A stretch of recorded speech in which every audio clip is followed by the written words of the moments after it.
Peace and hair grease. It's your boy Crack Baby. It's been a minute since I made a video. I'm about 20 pounds heavier, to be honest with you. One of the main reasons why I haven't been making these videos is image is big for me. It's real big, you know. But as you get older, you know, it's easier to pack that weight on. It's a little harder to get it off, you know. But I'm going to make a video about that too, and I'm going to let y'all follow me. My journey at taking this weight off. I guarantee I'm going to shake it off in about 2 months. You know, I got a method of getting this off. I've done it before, dropped like 48 pounds in under 2 months. And people, never mind my nickname, people actually thought I was smoking crack. But that's a whole nother story. Today I want to talk about, you know, jail booty, peanut butter, you know, the peanut nut squad, peanut butter boys. I think I'm going to call this one Hard Enough for a Man, Made for a Woman. Look, let me stop. Look, first and foremost, I'm not here trying to bash any homosexual man or lesbian woman, or, you know, how people get down behind closed doors is their business, right? But taking the manhood, you know, of another man, you know, that's a whole nother story, man. Taking a woman, raping a woman, you know, all that is savage behavior. You know, I'm anti that. You know, I don't care who got what to say and, you know, try to psychoanalyze. I listen, man. You don't take nothing that's not given to you. You know what I'm saying? Let me get into this topic. You know, prison booty, prison love, jelly babies. You know, the peanut butter squad. That's a reality in prison. You know, when I was in prison,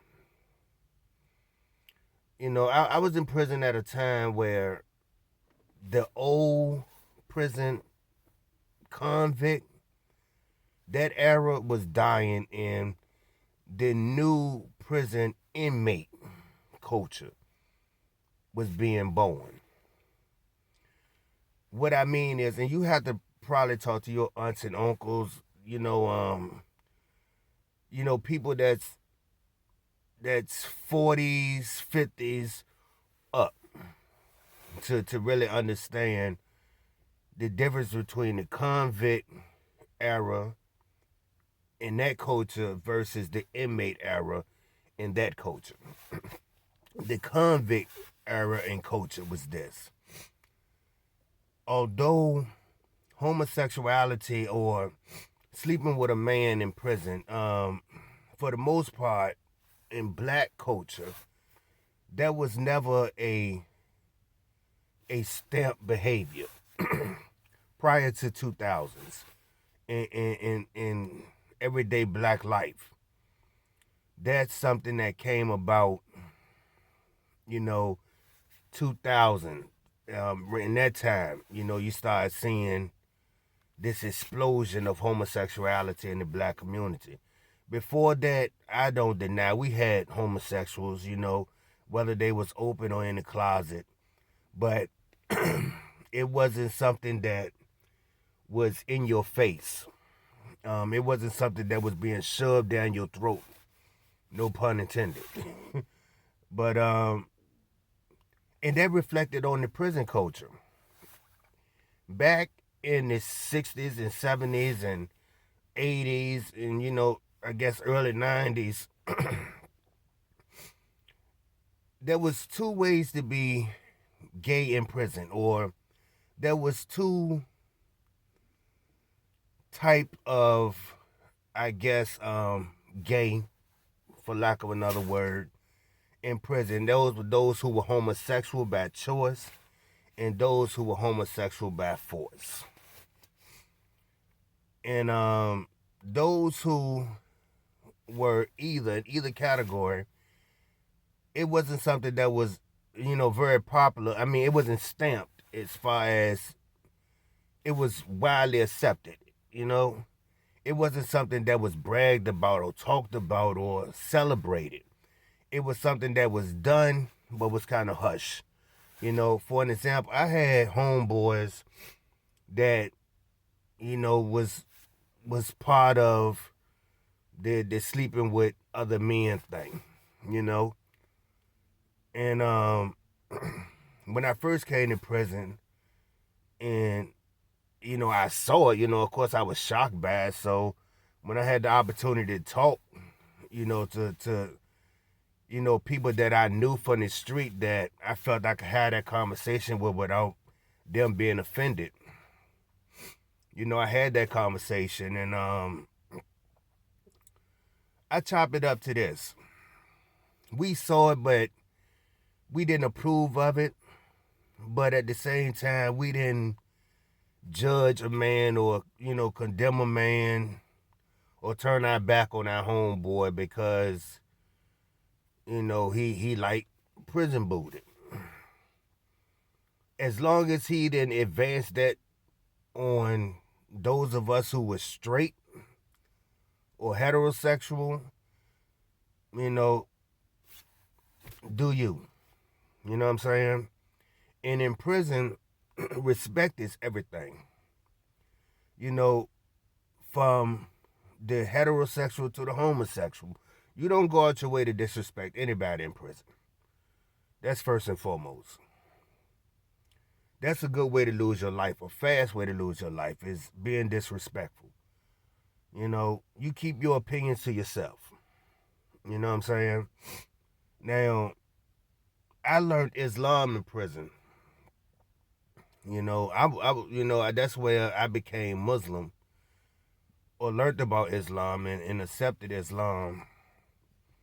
I mean, I was actually, I guess more, it was more obvious I was Muslim in prison, I was clean shaved, I was neat and, I was in the best shape of my life. My mind was very sharp. My skin was, beautiful, had a beautiful, glow to it. Them Muslims, you see them brothers that sell them bean pads, those the cleanest people on the earth. Nobody's skin is as flawless as a FOY Muslim. That's something to be proud about. Unfortunately, though I'm still very much Muslim at heart, my principles and everything, over time, I guess I kind of I lost some of the intensity. I lost some of my zeal. And I'm not blaming anybody. But what I used to think in my mind when I thought about Islam, I thought when I came home I was gonna see what I found in prison, and that was not necessarily the case. In some places and areas of the nation, that's very much the same. But in the city that I call home, I didn't see that. I didn't see that brotherhood that I found in prison, and I didn't feel that I had, I guess, I had the type of character that could go in and maneuver myself in such a way where I could, I guess, bring about what I felt or feel needs to take place in the house to bring us back to what the Honorable Elijah Muhammad gave us and what I believe the Honorable Minister Louis Farrakhan is trying to represent to us. But back to this culture of homosexuality in prison. Like I said, when I was there, it was one of those things that, people done it, but it was kind of like unspoken. Had the hush hush thing. You don't talk about it. That's how he do his time. To each his own. But around the near the close and the conclusion of my time in prison, I started recognizing a new culture coming in, the inmate. When I went to prison, we were convicts, and then this word inmate came about. The older heads, refused that title. Would go at you, man. Would put some shop in you. No pun intended. For calling them an inmate. They'll tell you quick, nah, Jack, I'm a convict. I ain't no goddamn inmate. An inmate is a head patient. Fact, right? But around my last year or two, that term, was being used by those in administration.